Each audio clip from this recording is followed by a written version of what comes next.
آپ کو اس اسٹوری میں سمجھ آ جائے گا۔ آپ اپنی زندگی میں استغفر اللہ کو لازمی پکڑ لیں، اللہ تعالیٰ آپ کی کیسے مدد کرے گا، آپ خود حیران رہ جائیں گے۔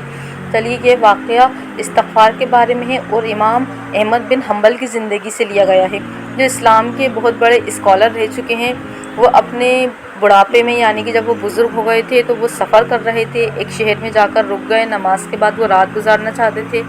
مسجد میں رک گئے وہ، کیونکہ وہ اس شہر میں کسی کو نہیں جانتے تھے، اور اپنی انکساری کی وجہ سے انہوں نے خود کو کسی سے ملوایا بھی نہیں، یہ سوچتے ہوئے کہ اگر وہ ایسا کریں گے تو بہت سارے لوگ انہیں اپنے گھر بلائیں گے۔ مسجد کے کیئر ٹیکر نے بھی انہیں پہچانا نہیں اور مسجد میں رہنے نہیں دیا،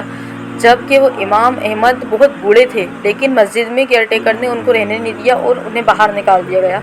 یہ دیکھ کر ایک نان بھائی یعنی کہ جو بیکر ہوتے ہیں، نان وغیرہ بناتے ہیں، وہ مسجد کے قریب تھے، انہیں ترس آ گیا اور وہ اپنے گھر انہیں مہمان بنا کر لے گئے۔ نان بھائی کے ساتھ رہنے کے دوران امام احمد بن حنبل نے دیکھا کہ وہ نان بھائی جو ہے وہ مسلسل استغفر اللہ کرتے رہتے ہیں، اللہ تعالیٰ سے معافی مانگتا رہتا ہے۔ تو امام احمد بن نے نان بھائی سے پوچھا کہ یہ جو آپ کرتے ہیں اس کا اثر آپ کی زندگی پر کیا ہوا؟ تو نان بھائی نے جواب دیا کہ اللہ تعالیٰ نے اس کی ساری دعاؤں کی قبول کی سوائے ایک کی۔ جب امام احمد نے پوچھا کہ وہ کون سی دعا جو اب تک قبول نہیں ہوئی،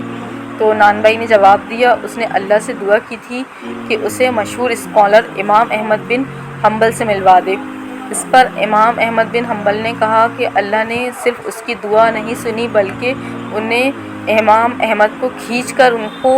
لایا گیا، ان کے پاس نان بھائی کے دروازے تک لایا گیا، کیونکہ دیکھا انہوں نے مسجد سے ان کو کیئر ٹیکر نے کیسے انہیں نکال دیا تھا، مسجد میں نہیں رکھا تھا، اور نان بھائی اس ٹائم وہاں پہ موجود تھا، تو نان بھائی انہیں لے کر آ گئے۔ تو انہوں نے امام احمد نے ان سے بولا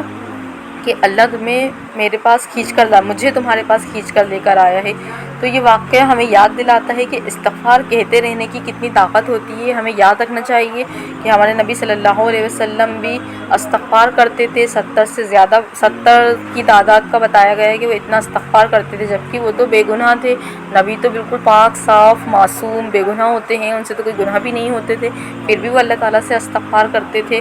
تو ہم سب کو چاہیے کہ ہم اللہ سے اپنے گناہوں کی سچے دل سے معافی مانگتے رہیں، اللہ تعالیٰ کے بن کے رہیں، استغفار والے ذکر کو لازمی پکڑ لیں۔ اس ذکر کی فضیلت اللہ تعالیٰ نے سورہ نوح آیت نمبر 10 سے 12 میں بھی بتایا ہے۔ اگر آپ اپنے گناہوں سے استغفار کرتے رہو گے تو اللہ آپ کے گناہوں کو بخشے گا،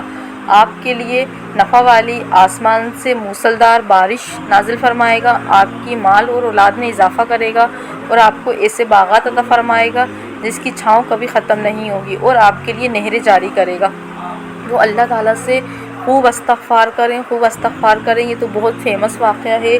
امام احمد بن حنبل کا، تو یہ ضروری نہیں کہ ان کے ساتھ ایسے مسئلے ہوئے تھے استغفار پڑھنے سے۔ اللہ تعالیٰ نے ہم سب کے لیے قرآن میں فرمایا ہے جو استغفار پڑھتا رہے گا اللہ تعالیٰ اس کے رزق میں اضافہ کرے گا، اس کے گناہوں کو معاف کرے گا، اس کی اولاد میں اضافہ کرے گا، اس کے لیے جنت کی نہریں ہوں گی۔ تو اپنی زندگی میں کوئی بھی مسئلہ ہو یا نہ ہو، اللہ تعالیٰ سے خوب استغفار کریں، آپ کو دعا مانگنے کے لیے ہاتھ اٹھانے کی ضرورت بھی نہیں پڑے گی، اللہ تعالیٰ آپ کی ایسے مدد کرے گا،